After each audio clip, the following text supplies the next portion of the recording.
Savings Institute, and Ali Fatemi of the American Graduate School here in Paris, American Graduate School of Business, I should say.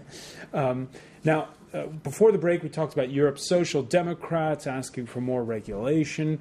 And then, across the Atlantic, there's the Occupy Wall Street movement, angry that the only reform instituted since the crisis appears to have been watered down under intense lobbying pressure. Ali Fatemi, we're hearing not just from anti-globalization militants, but from economists on this side of the Atlantic, that they get the sense that the last bailout plan for Greece, for instance, was written up with an eye to protecting the bankers. We know that one of the key points of disagreement between Nicolas Sarkozy and Angela Merkel is Sarkozy doesn't want the banks to take too much of a hit. Well, if the banks lose money, it is the state that has to come to save them, because people's savings are in the bank, all the investment takes place at the bank. It's easy to go out there and blame the banks and this and that, but this is an important part of the economy, and it is not an institution that we can say we don't need it. To nationalize the banks, I mean, these are the kind of things that have been tried and have failed.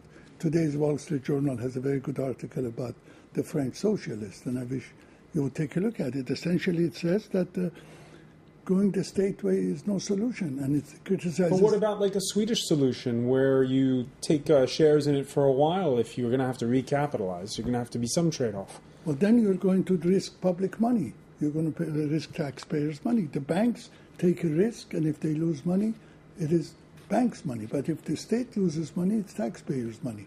What I'm saying is there are no shortcuts. There are no easy solutions. This problem has brewed over the years, and it's nothing that will go away with one or two meetings. Europe's problem will take years to be resolved, and there has to be the patience, there has to be the perseverance that is required to resolve this problem.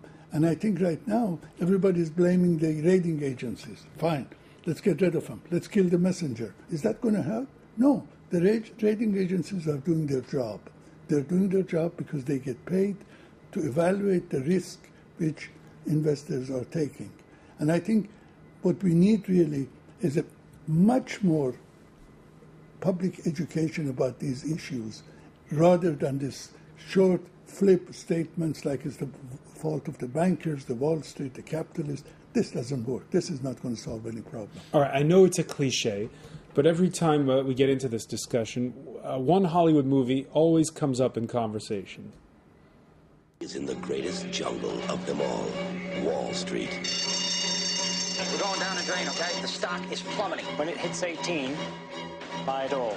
Michael Douglas's character I want you to fill out the missing in the 1987 film Wall Street by Oliver Stone, Michael Douglas's character, Gordon Gekko, plays a junk bond dealer who says greed is good. Stéphane COSSE, if there was a remake, and we're about to go into, a presidential election campaign in this country, if there was a remake, what kind of job description would you give to the bad guy? Well, indeed, I believe that banks should take the hit. And in that example that, yes... Back then it was a junk bond dealer. Yes, but we're not talking about junk bonds in the sense of we're trying to rescue governments. And this is very serious because behind governments we have population, we have the Greek population, we have the European population. So we cannot joke too much about this. That being said, the hit was 21% as regards Greece, for example. Well, there is a consensus now that it should have been 50%. Well, so be it. But let's have also some transparency. We are told we need to recapitalize the bank. But why? We are told that if the hit is 50%, the banks can absorb it. So why do we need to recapitalize the bank? Jacques Delors yesterday in Le Monde was saying, well, either there is something fishy and we need to know it, or everything is fine. And why do we have the whole debate of recapitalizing the bank with our money, our taxpayer money? So we need explanation. We need the IMF to explain things more clearly. If there is a need to recapitalize the bank, is this because they plan that Spain and Italy are going to fail, are going to default.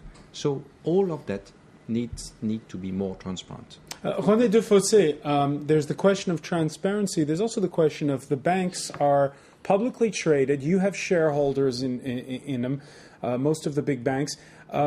Can the boss of a bank tell the truth on this matter? Can the boss of the bank say, well, actually, we do need to be recapitalized? I think the boss of the banks currently they say exactly the opposite. They do not need to recapitalize, and for I would say pretty good reasons. If the risk is Greece, if the risk is the slowdown of economic activity, which has a price obviously, which is a price obviously for banks as well, there is no need for recapitalization of banks. If you consider, for example, the French bank, if you consider German banks as well, they're all correctly capitalized right now. They do not need more money. Of course, if you envisage a very dramatic situation where Italy or Spain would default on their debt, of course the situation would become a bit more complicated. But clearly, I think right now there is no need. The bank do not need to recapitalize, and as far as I'm concerned, I do not understand the IMF's position regarding this point. One has to bear in mind that the problem is not banks. The problem is the budget situation of the non-core countries within the euro area, and the problem to be fixed is this problem. As far as now, it's not the problem of the banks who lent them the money. It's only the problem of those who owe it. Yeah, I do agree. But again, if you We talked about Greece a few minutes ago. I think clearly we have imagined a plan for Greece on July the 21st with a PSI where haircuts were at 21%. Clearly, this for me it was a joke. The 21% is not consistent with what we should do with the situation of Greece, which is clearly insolvent. So we have to accept the view that Greece is insolvent, and we have obviously to accept much more significant haircuts for Greece. But if you consider, for example, the price to pay for banks, if we make much more significant haircuts for Greece. France, for example, French banks own more or less 10 billion GGBs, Greek government bonds. If we have a haircut of 50%, they would lose 5 billion euro. This is very, very easily manageable. It's not a problem for banks. And again, at least so far, the only country right now in the eurozone which has a problem of solvency is Greece. So we should treat this problem separately from the other problems. All right, if we don't change it. Fatemi. Yes? Well, the problem is that Spain and Italy have a liquidity problem, but they're very close to insolvency. About the banks, we must understand one thing. Bankers gamble with your money and my money, not with their own. Before Basel II, banks' capital was 3%. Basel II said it should be 6%. If banks had to put up 10 or 15% capital, they would be much more careful with what they are doing. If I have your money, I can take much more risk with it. But if it's my own money, I'd be much more careful. I think if you're talking about banks, there should be worldwide intention of raising the capital of these banks. And besides that, I think at this stage, the more time is wasted and not accepting the facts about the fact that Greece cannot pay its debts. 6 months ago on this platform, if you remember, we talked about that. You have to accept the fact that they will never be able to pay. The sooner that they resolve this and allow an orderly default, the sooner the problem will be resolved. All right, and Nicolas Sarkozy, as we mentioned at the top, is in Frankfurt. It wasn't scheduled officially.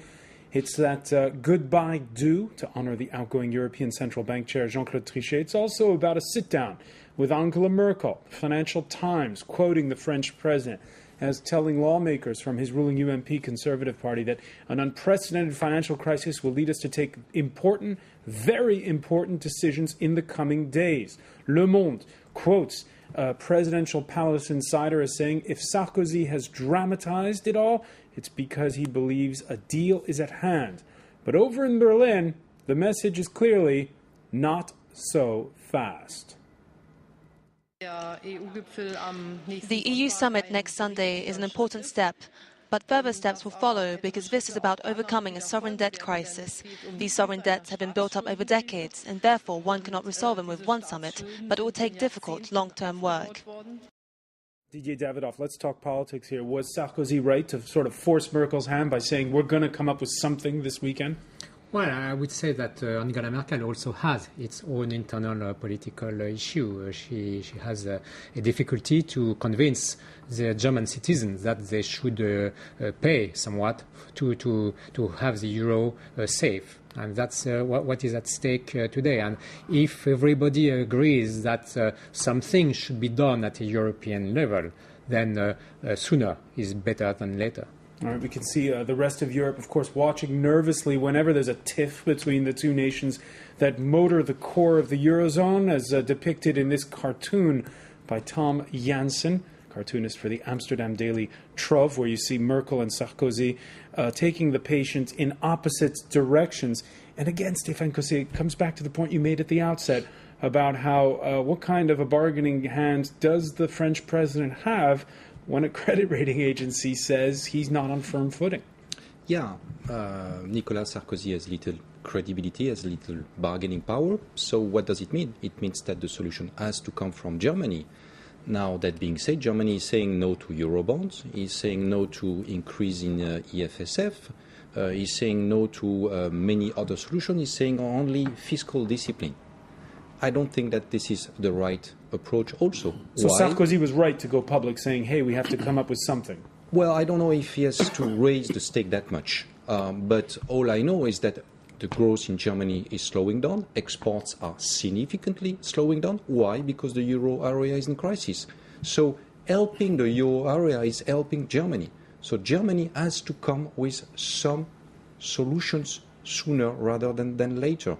And, of course, this has to be agreed with somehow the public opinion. But we have seen the Bundestag taking some decisions while the public opinion was not supporting that. I think this is history that is in the making, and Germany has to be right now at this position of taking historic decisions. All right, so the ball definitely in Berlin's court. Already at last weekend's G20 Finance Summit, the boss of the IMF, she didn't see the glass as half full. If anything, the situation is more likely to have worsened than to have improved over the last 3 weeks. And if markets have straightened up a bit in the last few days, certainly the overall economic situation has not improved. We heard loud and clear that the emerging markets in particular were very concerned about the risk of contagion from advanced economies to emerging markets and to low-income countries. René DEFOSSEY, you were saying how you felt the IMF had an ambiguous stance to all this. What did you mean exactly? I think, as I said earlier, the problem, the primary problem in the euro area is the problem of the sovereign debt, the assets which pose a problem for the investors right now are the government bonds of the peripheral countries. Banks have improved dramatically over the previous years their situation in terms of capital. I think they do not need to make more effort as far as this point is concerned. I don't understand why a European bank and only a European bank would increase, for example, their core Tier 1 ratio to 9% right now, while the other banks in the world would not do that. This would be obviously very bad news for, of course, Eurozone banks, and it would be obviously very bad news for the economy of the Eurozone. All right, so you're saying there is money out there. Before we go, because we're running a little short on time, a little proscriptum here. Again, the pretense for this meeting between Nicolas Sarkozy and Angela Merkel is the fact that there is this retirement, I guess you could call it a party or ceremony taking place in Frankfurt for the outgoing president of the European Central Bank. In all this crisis, Ali Fatemi, Jean-Claude Trichet, how will history, will it be kind to him, do you think? Yes, I think it would be very positive. If I make one point about Mrs. Merkel, Mrs. Merkel has something much more greater to lose if the euro fails as money. That is the ultimate weapon. The Germans may grumble and be reluctant, but the alternative is losing the euro, and they're not going to. So you agree with Stéphane COSSE, something may in fact happen over the weekend in Brussels. Mark Twain said prediction is very difficult, especially if it's about the future. And on the issue of Jean-Claude Trichet? Well, I believe that he has done his best. I think he has outstepped the constitution of European Central Bank, and I'm pretty sure that his successor is going to be far more conservative. Stéphane COSSE.